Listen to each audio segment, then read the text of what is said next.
Hi అండి, welcome to Missamma world. శ్రీమతి పొత్తూరు విజయలక్ష్మి గారి nostalgia కథల సంపుటి నుండి మరి ఒక మంచి కథతో మీ ముందుకు వచ్చేసాను. కథ పేరు పెళ్లి ఫోటో. దామియంతి పిన్ని పెళ్ళి 3 రోజులు. ఆఖరి పిల్లేమో ఒక్కరిని కూడా వదలకుండా పిలిచారు. వాళ్ళ ఇంట్లో మళ్ళీ ఎన్నాళ్లకు శుభకార్యం అనుకుని పిలిచిన వాళ్ళంతా వచ్చారు. అటు మగపెళ్లి వారిది పెద్ద కుటుంబమే, వాళ్ళు బోలెడు మంది.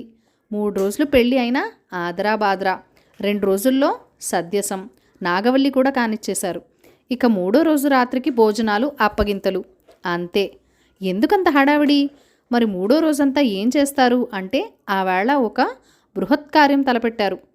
గ్రూప్ ఫోటో అంటే ఆషామాషి వ్యవహారం కాదు. బందర్ నుండి ముందు రోజే వచ్చాడు ఫోటోగ్రాఫర్. వెంట 2 సాయం తెచ్చుకున్నాడు. మనుషులే కాదు, చాలా సరంజామా కూడా తెచ్చాడు వెంట. బండి మీద భద్రంగా చేరవేశారు. పిల్ల మూక ఏదైనా ముట్టుకొని తగలెడతారేమో అని ముందు జాగ్రత్తగా పెళ్ళింట్లో కాకుండా దూరంగా గోవర్ధనం గారింట్లో వాళ్ళకి బస ఏర్పాటు చేశారు. వాళ్ళు రాగానే మా ఇంటికొచ్చి అంతా చూసుకున్నారు. 2 తీయాలి ఫోటో, తర్వాత ఎండపోతుంది. 12 కొట్టేసరికి అందరూ రెడీ కావాలి. మళ్ళీ ఆ తర్వాత మమ్మల్ని అంటే ప్రయోజనం ఉండదు అని ఖచ్చితంగా చెప్పేశాడు ఫోటోగ్రాఫర్. ఆ రాత్రి నుండి హడావిడి మొదలు. తెల్లారాక పలహార ప్రసక్తి లేకుండా అందరికీ పెందలాడి భోజనాలు, ఆ తర్వాత ముస్తాబులు మొదలు. ఇంటి పెద్దవాళ్ళకి ఆ సమయంలో కత్తి మీద సామే. అల్లుళ్ళు, వియ్యంకులు, బావగార్లు అలగకుండా చూసుకోవాలి. అది ఇంటి యజమాని బాధ్యత. ఏ ఒక్కరు అలిగినా అంతే సంగతులు. ఇక ఇల్లాలికి పరీక్షే. ఇంటి ఆడబడుచులు, కోడళ్ళు వంతులకు పోయి మొహాలు ముడుచుకోకుండా చూడాలి. అంతటితో అవదు. మా మొహాలకి ఫోటో కూడానా? మేం రాము అంటూ తల మీద మునుగులు సవరించుకుంటున్న పూర్వ సువాసునులను పెద్దదానివి, నువ్వు లేకుండా ఎట్లా అని బర్తిమాలి ఒప్పించాలి. మొత్తానికి అందరూ రెడీ అయ్యారు 12కి. ఫోటోగ్రాఫర్ అంతకు గంట ముందే వచ్చి కూర్చున్నాడు. అప్పుడు మొదలు అసలు కథ. 1-2 కాదు, పిల్ల పెద్ద కలిపి 60 దాటుతున్నారు. అంతమందిని సర్దాలి.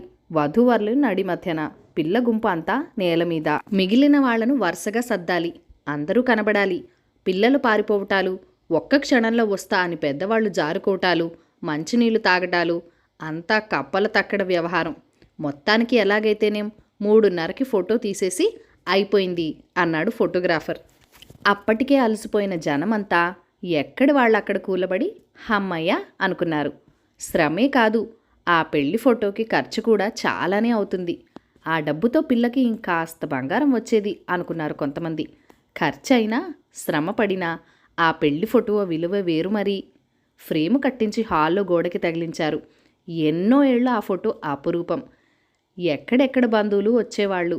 రాగానే ఫోటో దగ్గర నిలబడి, అదిగో మీ నాన్న, మీ తాతయ్య ఒళ్ళు గిరిబాబాయ్, ఈ పిలక జడది పాపత్తయ్య, ఇక్కడ చూసావా విశాలత్తయ్య చంకలు శర్మబావ, అవును డాక్టర్ శర్మబావే అంటూ ఒకరు. ఇదిగోరా నేను చెప్పానే మా అన్నపూర్ణత్తయ్య, చిన్నప్పుడే మా అమ్మ పోతే ఆ లోటు లేకుండా చూసుకుంది చల్లని తల్లి అంటూ కళ్ళు తుడుచుకునేవాళ్ళు మరొకరు. ఎన్ని జ్ఞాపకాలు. ఆ తర్వాత అందరూ ఆ ఊరు వదిలి వచ్చేశారు. ఆ ఇల్లు పాడుబడిపోయింది. ఆ ఫోటో ఆచూకి తెలియలేదు. ఎక్కడో ఉండే ఉంటుంది, గోడ మీద కాకపోతే అటక మీద. కథ సమాప్తం. కథని లైక్ చేయండి, షేర్ చేయండి, మన ఛానల్ని సబ్స్క్రైబ్ చేసుకొని మీ సపోర్ట్ ఇవ్వండి. మీ అమూల్యమైన ఫీడ్బ్యాక్ అండ్ సజెషన్స్ నాతో కామెంట్ సెక్షన్లో కూడా షేర్ చేసేయండి. Thank you for watching. Bye bye.